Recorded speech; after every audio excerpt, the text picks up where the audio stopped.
Habang nasa labas ng selda sina Bubbles at Tanggol, may inamin si Tanggol kay Bubbles at sinabing tumakas siya kagabi. At nagulat si Bubbles sa sinabi ni Tanggol. Tinanong niya ni Bubbles kung paano nakalabas si Tanggol at sinabi nitong may tumulong sa kanya.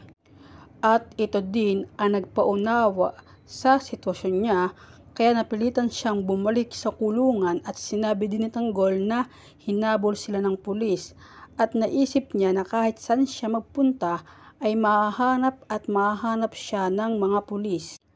At sinabi din ni Tanggol na tutulungan siyang makalabas ni Marcelo sa pagkakakulong. At sambit ni Bubbles ay naniwala ka naman at dito na sinabi ni Bubbles na madami nang umasa na makakalaya sila pero kailangan na nilang tanggapin na doon na sila mabubulok. At sagot ni Tanggol na huwag mawalan ng pag-asa at malay maghimala ang Nazareno at dito ay tinanong ni Tanggol kung saan nakatira si Bubbles at pupuntahan niya ito kapag nakalaya na sila at makikita sila sa labas. At nagkatitigan ang dalawa habang masayang nag-uusap. Tumutok lang sa FPJ Batang Quiapo at mag-subscribe na sa ating channel para lagi kang updated sa ating video. Salamat!